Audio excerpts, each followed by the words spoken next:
Sorry about that. Okay, so welcome to everyone joining us on Facebook this evening, and also welcome to people watching the recording again, and welcome again to the lovely people joining us on Zoom. People are sharing a little bit about, wow, joining from Canada where the snow is melting. Wow, is it a funny case where there's more snow in the UK than in Canada at the moment? And Anne's joining from Harrow, and Ruth is saying that there's snow on and off in Stroud. Thanks guys for sharing. So just to say a brief welcome again to people joining us, like I say, on Facebook. You're in the Positive Psychology and Purpose webinar with Michelle Preston. So now, without further ado, we're going to kick off with some of the questions that we had prepared for the evening and get into our discussion. Just to, like I mentioned, these questions are questions that people have voted on in the Facebook event. And some of them were very much more popular than others. So one of the most popular questions was, can you give some examples of positive psychology helping people to find their purpose, Michelle? Wow, yeah, that's when I got the question. I got the questions about an hour ago, and I was joking with Flo saying we had a Zoom earlier today, and I was saying, Flo said, "How do you feel about the webinar?" I went, "Oh, I can't wait! It's like this really cool conversation. Just like we're just going to have a chat, and like I'm going to talk about purpose and the work that I do." And then an hour ago, I got these questions, and I was like, "Oh, I've got like proper questions, like proper formal questions." And anybody that knows me and understands how I work will find that very amusing, because I'm always like, get in a room, what should we do? Oh, we'll just do this. Anyway, so I thought, wow, this is a big, meaty question. Examples of positive psychology helping people to find their purpose. Well, for me, positive psychology is at the heart of how we live our lives every day. People, I think, sometimes misunderstand what it's about. There's kind of a big focus on happiness, which obviously is a part of it, but actually it's really about human potential, and there's one line that says the scientific study of what makes life worth living, and so human potential, what makes life worth living, and for me that's placing purpose at the heart of my life, and at the heart of the offer that I make and everybody that I work with, and hopefully placing purpose at the heart of their lives. So if we think of what does positive psychology encompass, we have things like strengths, hope, resilience, gratitude, compassion, purpose, meaning. And we think, well, how would any of those things, or all of those things, help people to find their purpose? Well, I mean, without those elements in our lives, we would be completely lost. So take, for example, if we adopt a strengths-based approach, take it from a very, very specific and a very work-related focus. And if we take a strengths-based approach, so we have 24 key strengths, via strengths and values in action that have been identified, that enable us to kind of live our lives in a full and meaningful way. And so if we focus on our own personal strengths and how we can cultivate them and how we can develop them and how we can integrate them into the way that we live and the work that we do, then we're going to be better placed to engage more fully with the work that we do, to be more present, to develop more pro-social behaviours, to become less detached from our work and environment. So that's kind of nuts and bolts of it. If we want to really give practical examples, for myself, positive psychology, by studying it, enabled me to find and follow a path with purpose, and enabled me to bring together various strands of my own life, my own values, what was important to me, and learn ways of integrating them on a day-to-day basis into the work that I do, and in turn enabling other people to integrate that into the work that they do. I've had women excuse me, I've had a cough. I've had women that have come to my workshops And when they've left for a conference last year, actually, let's take the conference. I held a Women on Purpose conference last year, which was the start of a big old adventure that I'll talk about a little while into this. And I had one woman that left that and got an email from her the next week, and she said, by attending the conference and understanding the value of purpose and understanding kind of practical application, she'd actually gone away and set up a brand new second social enterprise. So for me, that's like what I call love in action. It's a direct example of how, you know, me presenting my learning around positive psychology and around purpose and meaning, and how that's translated into positive action in somebody's life. So that was really her. I mean, I can't think of a better example of showing you how you know that had helped somebody to actually find and follow their path with purpose, but then actually put it into action. There's lots of very practical ways we can apply it, which I'm sure we'll kind of touch upon, Flo, as we go through the webinar, you know, but there's practical exercise we can do, which I'll talk about later as well. So like I say, it's about, you know, cultivating kindness, cultivating compassion, becoming more mindful in the way that we choose to live our lives, becoming more mindful in the way that we interact with others, you know, developing gratitude. I'm going to come on to some very, very practical ways that we can integrate it into our lives again. But, you know, it's about using positive psychology as a tool to enable you to begin to understand who you are as a person. And once you begin to understand who you are as a person, then you can start to go, okay, how do I then translate that into my outer working world? How do I take this inner core values, these inner strengths, and then translate that into something very practical? And how does that translate into the offer that I make? Does that make sense? Yeah, definitely. And it resonates a lot, actually, in terms of, finding that connection inside of yourself in terms of your own values and your own strengths, and then coming from that place in how you choose to work. I think that's a really beautiful way to put it. And I wonder, you know, if people watching, if that resonates with you, or if you found those experiences in your life, feel free to type in the chat box to share experiences. And if you've got any specific questions for Michelle, you can put them in the Q&A box, like I mentioned. Yeah. But I think that the example that you share of someone like really connecting with that and then wanting to start up something new is like a really direct example of how it can make people, how kind of really connecting with your inner self can help you to kind of become more motivated in the way that you express yourself in the outer world.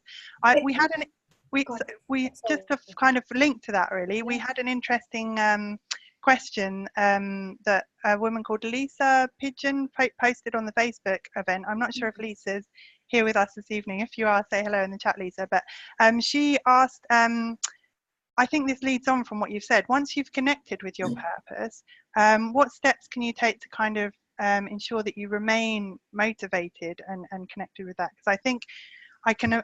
Lisa's here. Hi, Lisa. Thank you for your great question.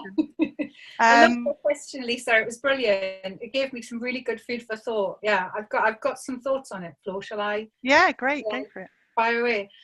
This was a nice one, and I was thinking, gosh, that's such a good question, because I think sometimes when we think about purpose, we think, you know, it's such a huge thing. It's like, you know, it has to be something. When I speak to people about purpose and meaning, I say it's something different to every individual. What it means to me won't be what it means to you, or how it translates into your life. You know, for me, my purpose is doing this. For me, my purpose is kind of, you know, finding and following my path with heart, my path with purpose, and making that offer through you know, social change and following a path of service through social action. For somebody else, it'd be something totally different. So I think sometimes it's like this huge kind of concept. But actually, once we realise that it's something very personal to us, it's, you know, how do we relate to that? How do we connect with that again? How do we make it very real in our lives? So Lisa's question was about how can you remain focused and motivated. For me, I put a purposeful and meaningful life is therefore first and foremost an intentional life, a life whose goals are derived from a primary strategy, and where daily steps are taken in the light of a clear lifelong aim or a big idea. So I think once we get our head around what that big idea is to us, yeah, what's important to us, what's the value to us, where do we want to be with this big picture, this big vision, the best advice I can give is to break it down step by step. So something that I do with people is I do what I call a 10 for 10 or a 20 for 20.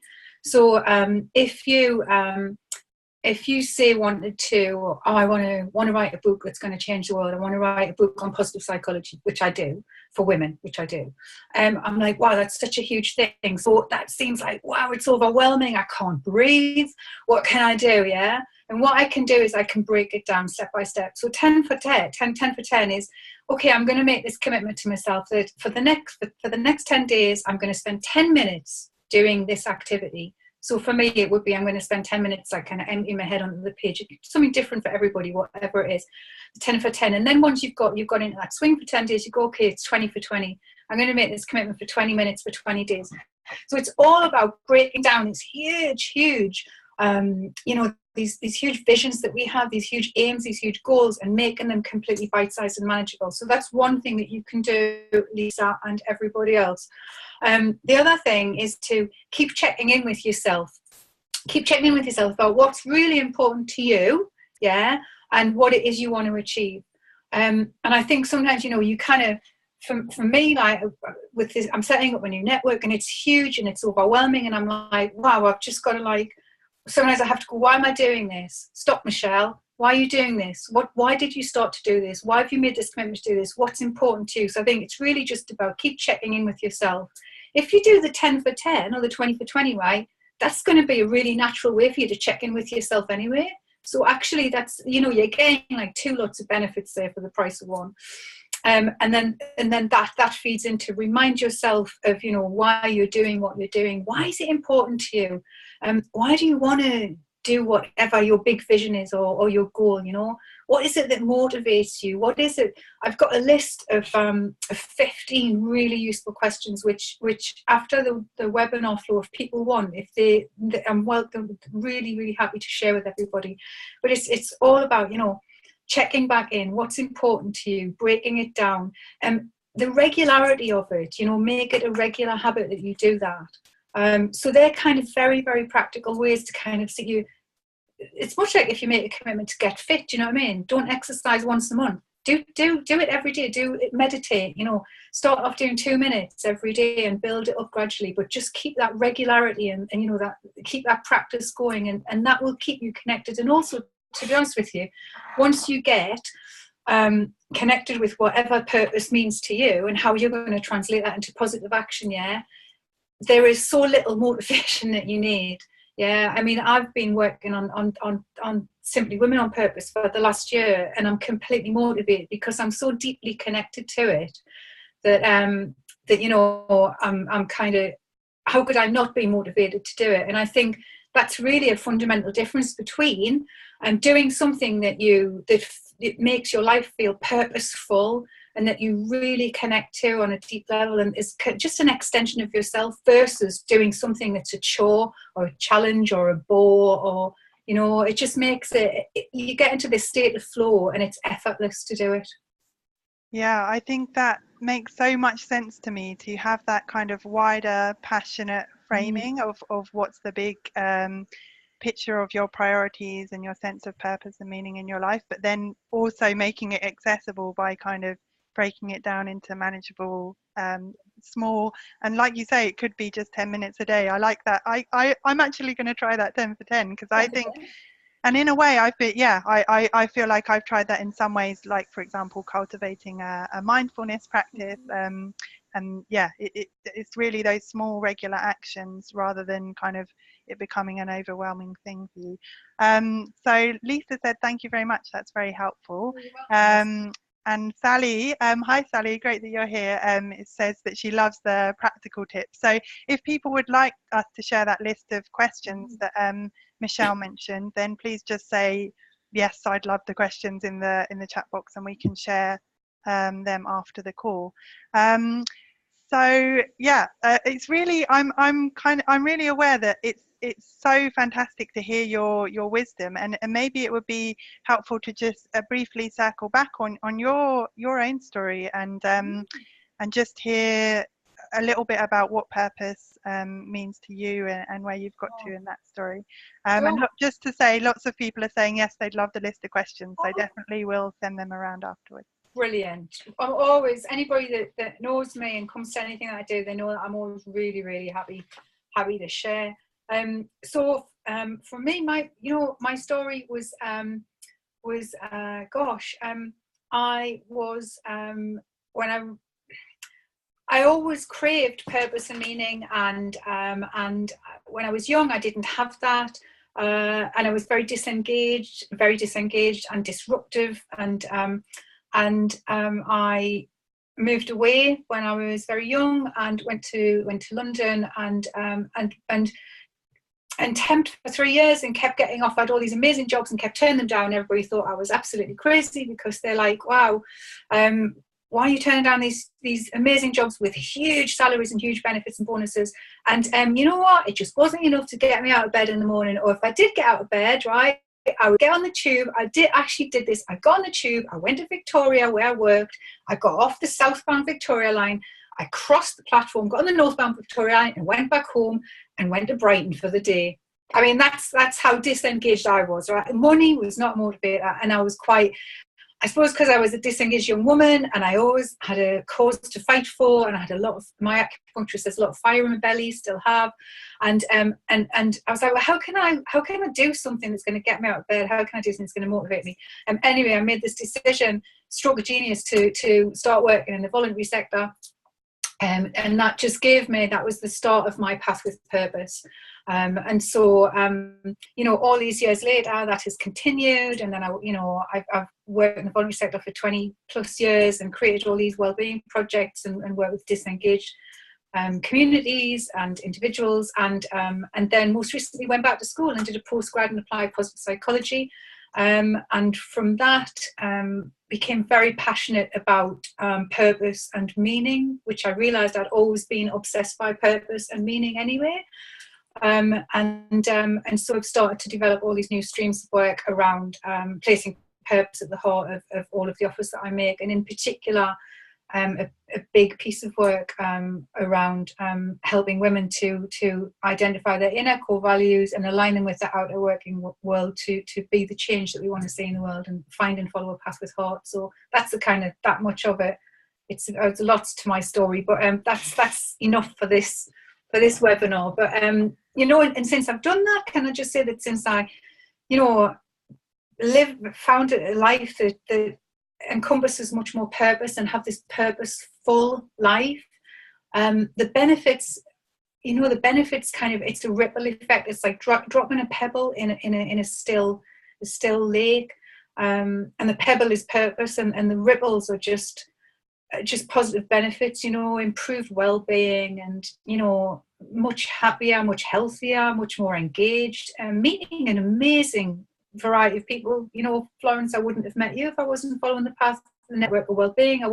These new people I'm connecting with tonight, all the women that come up to the conferences, and through the RSA, because I'm a fellow of the Royal Society of Arts, and I've just got such a deep connection, commitment to kind of making the most of this finite amount of time that I have. Sorry, I can chat, Flo, so you've got to stop me. No, it's really beautiful to listen to you, actually, Michelle, because I think that what you say, although it's often the case when you share a deeply personal story, that it can what you say can resonate with other people. And I think that's the case, that although obviously everyone's had their own experiences and their own path, there's a sense that that kind of disillusionment with the kind of mainstream, let's say, signifiers of success in terms of money and status aren't really working for a lot of people, and therefore it's kind of going back to yourself and really kind of searching for what is going to create a sense of kind of deeper meaning and purpose, and that then being able to be shared back out into the world is a really powerful thing. And I think that that's a path that quite a few people are on, so it's really valuable to hear. Thank you. I think it is, and just another thing from that is that, what I always say, it's not always, purpose and meaning are such big, deep things, but actually it's not all, you know, sometimes we find we find our meaning from situations that at the time aren't necessarily the most positive. It's not always about having these transcendental moments and you know, me being really passionate and upbeat about it, because actually quite often from adversity and from very serious life experiences, people are able to connect with a deeper sense of purpose and find meaning in situations that really, you know, aren't that pleasant at the time, but when we have time for reflection, then we can find the richness in the situation and go, actually, I really do understand why that happened now. You know, I'm no exception to that. There's some, if you ever come to events of mine, there's some pretty big, powerful things that have happened in my life, but actually at the time were horrendous, but actually, thank goodness, because I wouldn't be here and be the person that I am, and you know, it wouldn't be able to add additional layers to the work that I do. So I think it's always important to remember it's not always going to come in like the top of the mountain sitting meditating. It's from, you know, real life, sometimes really gritty things. Yeah, they're kind of on our last webinar we had Shamash Aladina, and he talks about this idea of no mud, no lotus. Like you have to have the kind of the challenge in order for something beautiful to grow. Something beautiful to happen. So I'm just really thank you so much for what you've shared so far, and I'm yeah, feel free people that are watching on Zoom to share in the comments box anything that's particularly resonating with you, and maybe if you have a particular question that you'd like me to ask Michelle shortly, then just type that in the Q&A box. But what we were going to do now is just kind of take a little pause and really give you guys a chance to kind of reflect on some of the things that Michelle has been sharing and see how it might apply in your own life situation. And Michelle has kindly prepared a very short kind of practical exercise that you guys can just do just for 5 minutes or so at home, just to kind of digest some of the like I say, some of the wisdom that Michelle's been sharing. Just to briefly say, anyone watching on Facebook, if you have questions, you can type them in the comments box, and my colleague Roger is going to feed them into the Q&A box in the webinar. So you can also participate in the discussion section. But for now, we'll do the 5-minute short practical exercise, and then we'll go to your questions. So if you have questions during the practical exercise, feel free to pop them in the Q&A box as well. So Michelle, I'll pass over to you for the practical. Okay, so this is a really nice little one, and hopefully it'll kind of give you a little kind of mission statement to leave with, like a kind of purposeful mission statement. So you can either do this with pen and paper, probably with pen and paper is better. Anyway, so what I'd like to do is think of 2 qualities that you value highly. Yeah, it can be in yourself or in other people, it's fine, but just 2 qualities. So for example, being open-minded and innovative. Yeah, so 2 qualities, any 2 qualities that you want to think of. So I'm going to just give you just a few moments to think about them, just to get you started. Okay, when you've got your 2 qualities, the next thing I want you to think about is 1 or 2 ways in which you enjoy expressing those positive qualities.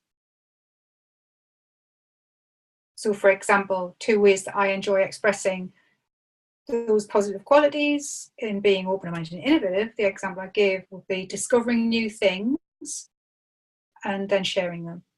Okay, so you've got your 2 qualities and then 2 ways that you enjoy expressing those positive qualities. Okay.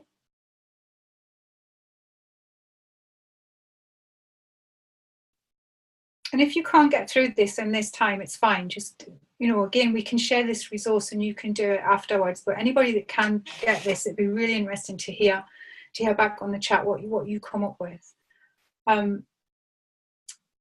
So the third part is think about, imagine a world that was perfect. And what would it be like? And describe it in the present tense in a sentence. So for example, in my perfect world, everyone is joyful and at peace with themselves. Okay, so your third part is your perfect world.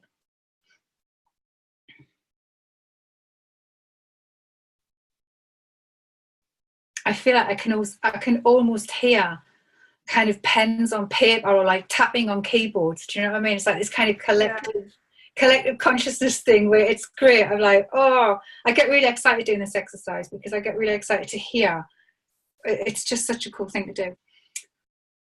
And I know we're going through it quickly, but that's because we're time limited. So let's see what we can get back. And so the last part is where we're going to put it together to get an answer, okay, to each of those three parts.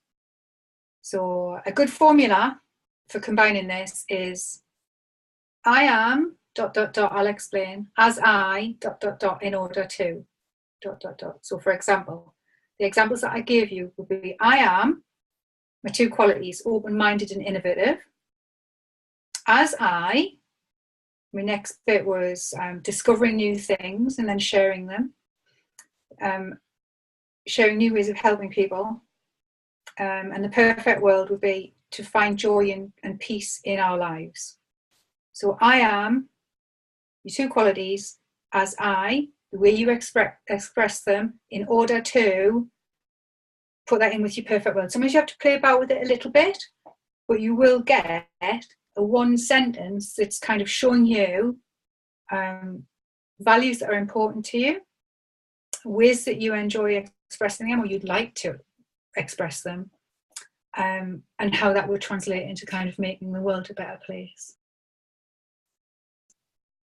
That's 5 minutes. That was 5 minutes, Flo. It takes a lot longer knowing, but then we have a lot of discussion. But it'd be really cool to see if anybody has managed to do that in a shorter time. I know it's like, that's quite a big ask, but it's such, I was thinking, what's the best offer that I can give everybody in a limited time? And for me, this is the best offer. This is the best takeaway that people could have, is to kind of, I'd start to think about what they value, think about how they can start to express them, and think about what would they like to achieve with that, basically, is what it is.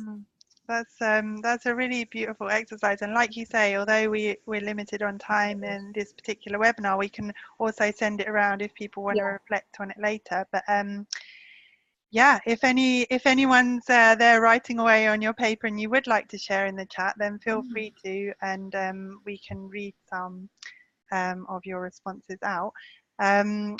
You mentioned, where did you get the inspiration for that exercise from, Michelle? That was from an Action for Happiness booklet that I came across, and I love it. I you can just doctor it a little bit to make it fit, but it's one that I use every session that I run, and it's really, some of them are really short, some are longer, and it's just, and quite often the women that do this at the end of the process are really amazed at what they've actually written.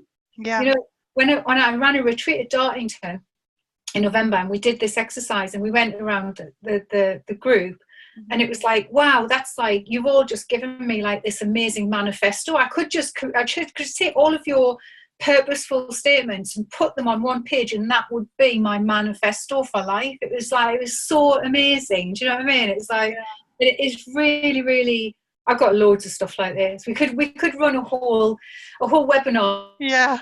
Just on exercises.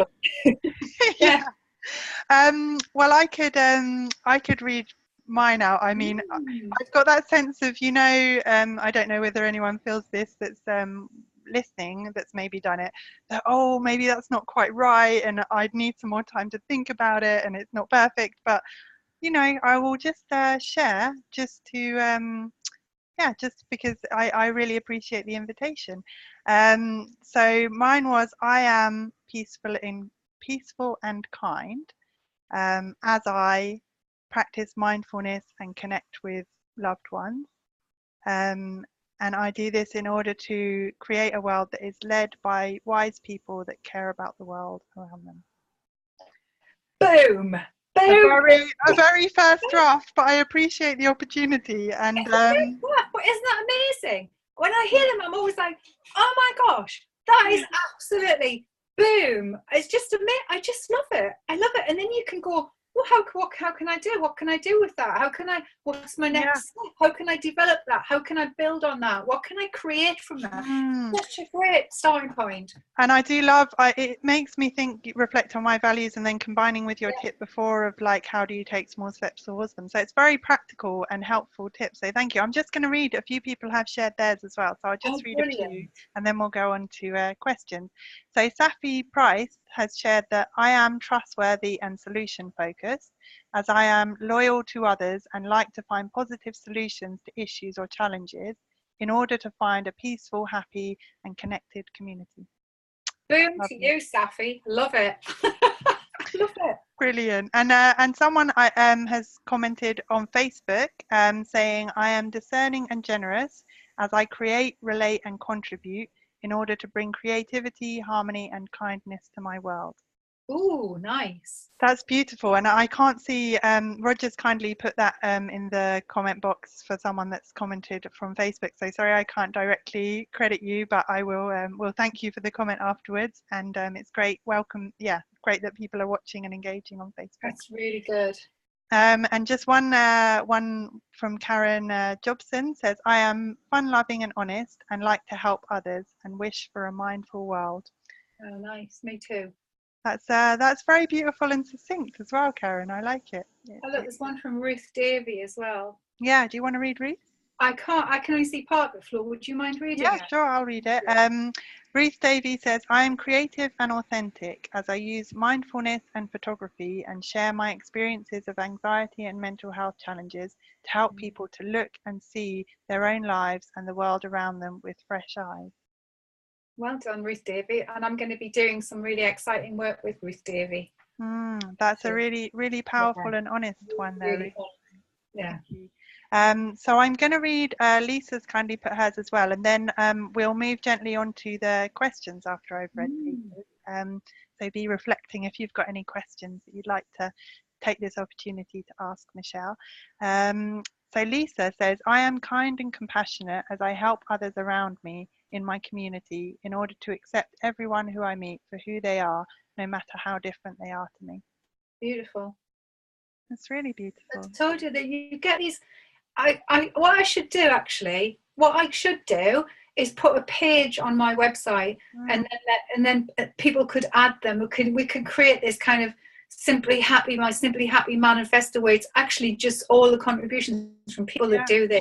That would be really cool. When I thought of it when I did the retreat, and actually it would just be a beautiful way to do it. What a beautiful way to share it. You heard it here first, guys. Here first, everyone. That's going to happen. Yeah, lovely. Yeah, thank you so much. And we will, as follow up, we'll send around the questions and also this exercise, because I think that it's just really helpful and valuable to have these types of tools that you can have in your toolkit. So because like we were covering on the question earlier, sometimes you can have the big vision but maybe get a bit lost, and so like Lisa's question was getting at, then it's really helpful to kind of bring that back to what can I do now, what can I do in my everyday life. I am just okay, because Sally has kindly shared hers as well. I'll briefly read out Sally's and then we'll go on to the questions. So again, if you've got questions, just pop them in the Q&A box and then we'll move on to them. Sally has put, I am caring and positive as I listen well, help others when I can, try to look for the good in things and tell myself I am good enough just as I am. In my perfect world, people have time to do what they love regardless of financial restrictions. Absolutely. A very powerful and relevant one following the discussion that we've been having. Thank you, Sally. Thank you everyone for your amazing contributions in response to that exercise. I feel like that was really valuable. So now we're going to move on to the Q&A from the audience. I'll ask the questions that we've had so far, and if others have questions, pop them in the Q&A box. So Roger has asked what Roger, I told you you're not allowed to ask any questions. I actually asked Roger, can you ask the first question? But there's actually 3 questions now. What inspired you to become a positive psychologist in the first place? Oh, you are allowed to ask that question. It's beautiful. What inspired me was I became mildly obsessed about 4 years ago, 5 years ago, with what was out there for women like me. So because I'd been self-employed for a number of years by then, I think I was just seeking deeper connection and seeking kind of my tribe, you know. And when you're a solopreneur, it can be quite lonely. So I started researching what was out there for women like me, and found that there wasn't anything, which is why I'm going on to set something up now all these years later. Anyway, that took me on this kind of journey of inquiry. It's really strange how life works. Anyway, where the starting point at the start of the year doing this research took me around this route in this journey, and I ended up somehow finding out that there was a whole field of psychology called positive psychology now, because I actually read psychology at undergraduate level in my 20s for 3 years, and then dropped out because I was so disillusioned with it that it focused on what was wrong with people and kind of viewed people as being broken all the time. And I thought it just doesn't give people credit for just how totally brilliant they are. And then all these years later, discovered, actually Martin Seligman had stood up and said, we need to look at what works for people, what's good about people, how can we replicate that? And so when I started reading the course outline what was positive psychology, I'm like, but this is how I've been living my life. This is great. I can actually study this now. I can study all of the ways that I've been living my life, and I can learn more about it because I'm like a lifelong learner and perpetual student. And so I thought, actually, and this will enable me to increase the offer that I'm able to make to everybody in the work that I do. And so I decided to study it at postgrad, and with this mantra to help women to identify their inner core values and align them with the outer working world to be the change that we want to see.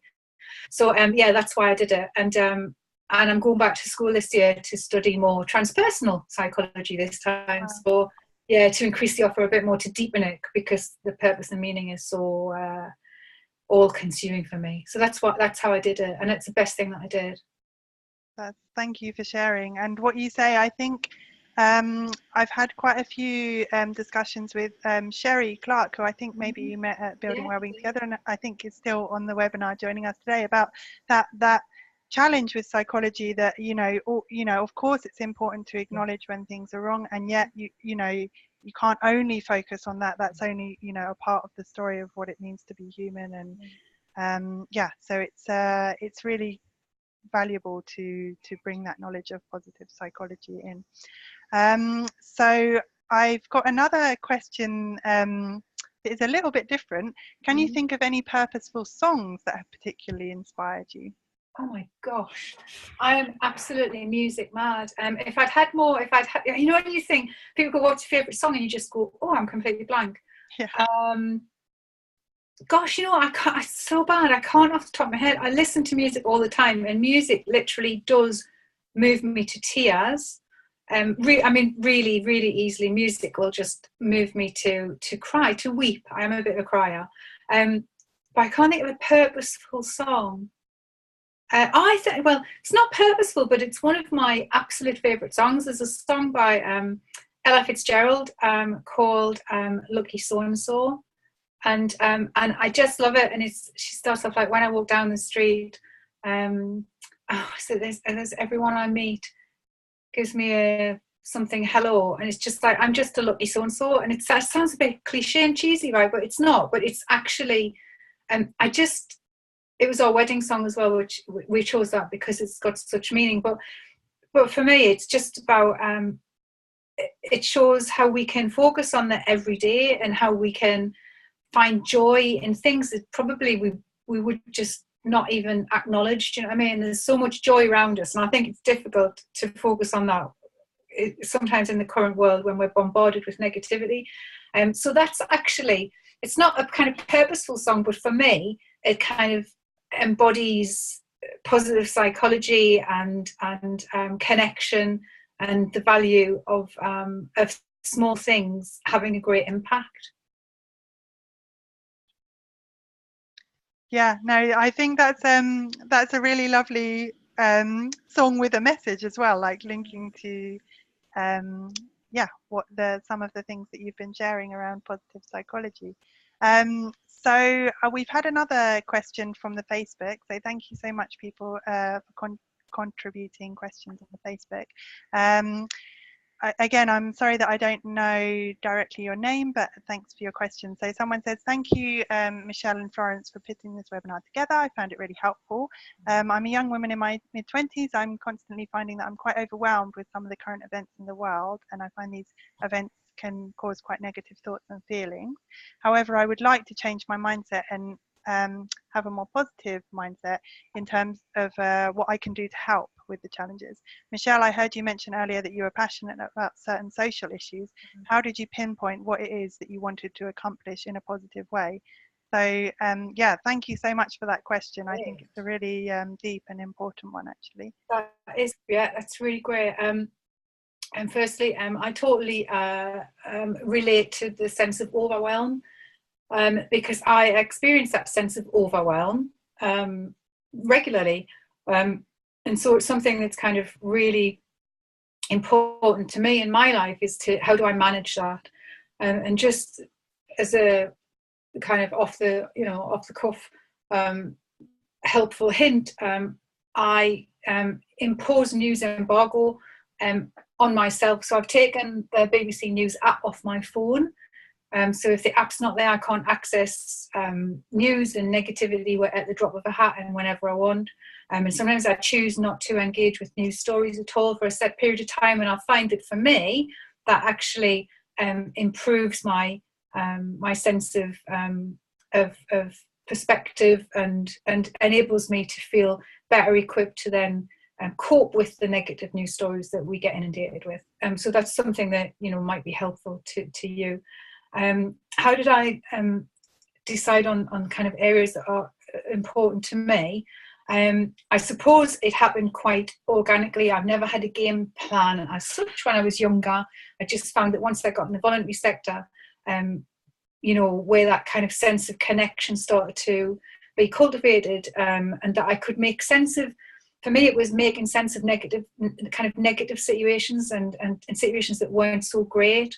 And how could I, rather than have a sense of overwhelm with those situations, how could I feed into them in a constructive way? How could I make sense of the nonsensical world that we live in sometimes?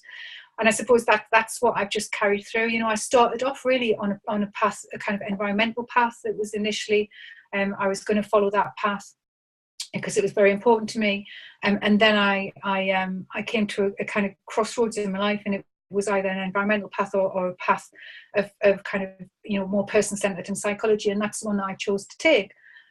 So I think it was about trying to make sense of the nonsensical, rather than feeling angry or overwhelmed. How could I put that to best use? There's something now that's happening. There's a big research report that's come out, and I think a project all around lived experience, which basically in the voluntary sector, we've been doing that for years anyway, kind of having service user involvement, but lived experience, and, you know, how can we take from our experiences and then turn them into something constructive and something positive. So I think a good thing to do is think about what has the greatest impact on you, what, in maybe not a positive way, you know, if you feel that sense of overwhelm, what is it that makes you feel that sense of overwhelm? What is it that has the greatest impact? And so, you know, why is that so important to you? And if it is that important to you, then how could you do something that's going to feed into that in a constructive and positive way? Is that okay? Yeah, that's really, really helpful. Thank you so much for that answer, Michelle, and I hope that helped the person asking. Yeah. On Facebook. So we're drawing to slowly to the end of our time together. We've got about another just under 10 minutes. So I'm just going to take one or two last questions, and then we're going to kind of wrap up with a few announcements and ways that you can stay involved and find out more about Michelle's work and join us at future webinars and that type of thing. So Sally Boyton has asked, is there a reason why you focus specifically on supporting and enthusing women? Well, Sally, it's a question I get asked a lot. one, because I understand women because I am one. It's like the most obvious choice. I think because when I was younger, I grew in an area of the country that had a lot of gender disparity, and I've seen that actually that hasn't changed so much, and so I've been like kind of really passionate about women, working with women for a few years now. And actually what we're seeing with the, Me Too and Time's Up, and there seems to be a lot of interest and a lot of disclosure around just how much gender disparity we have, globally. And so I was doing this for years before, and so that's part of it, that I have a deep concern at the amount of gender disparity that we have. I think our world functions on a very masculine model, and I think the sooner that we start to integrate more feminine principles, and I'm always cautious when I say that, but principles around compassion and collaboration and creativity and connection, and the sooner we start to kind of work together and move from the me to the we, the better. And I think women are particularly good at that, and when research that comes out around conflict resolution, when you have women involved in a process, it's there's lots and lots of benefits to it. So that's why I have chosen to have quite a strong focus on the work that I'm doing at the moment around women, and developing work around girls as well, just to kind of my way of coping with the sense of overwhelm, the gender disparity, and the terrible things that I see in the news that are happening to women and girls globally, and to try to kind of feed into it in a positive and constructive way. Thanks so much for sharing. That's really helpful. And yeah, I think everything that you have been sharing actually in such an honest way is really resonating with people. And so, yeah, thank you so much for just, being so open about the experiences you've been through. I know that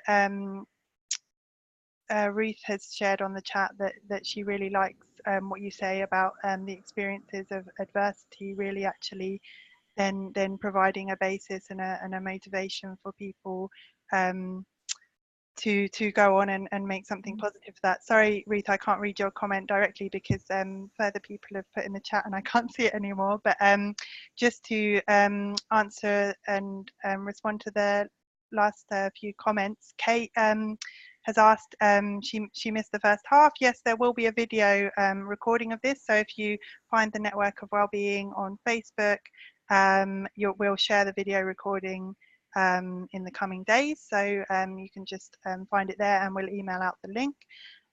You're welcome, Kate. And Sherry Clark has said that in response to the questions about the negativity of world events, the gratitude diary has been an absolute life changer for her. She really thought it was a silly idea when she first heard Martin Seligman talk about it, but she's actually found it like completely transformational in refocusing and celebrating what's right in the world. Well, small steps. I've got a sheet here, Flo. There was like, what are top lessons, practices you'd like to share from positive psychology if you never got to? Number 1, gratitude journal. Number 2, gratitude visit. Yeah, there's something around that. So this is something else that I'm happy to share because we didn't get time to go around with that question. But yeah, totally, I kept a gratitude journal for 12 weeks. That was the start of my introduction to it and the benefits of it and how powerful it is. And gratitude practice and journaling, amazing things to do, really powerful. Yeah, okay, well, we'll share. I mean, we've got so much to share with you following this webinar as well, almost as much as we've talked about. But no, that's great, because I know that we didn't get to all of the questions that we were originally discussing in the Facebook event. So in terms of your practical suggestions about positive psychology in daily life, we can share that as well, together with the list of questions you mentioned and the exercise that we did. So now we're just going to draw this webinar to a close. It's been such a brilliant experience. I really enjoy learning from you and speaking with you, and it's been so great to have so many amazing people commenting and asking questions as well. Thank you so much for your openness, Michelle, and your engagement in the discussion, everyone watching and commenting. We just wanted to close by sharing by sharing a few practical announcements. I'm just going to stop the recording so that people So thank you very much, everyone that's watched the recording.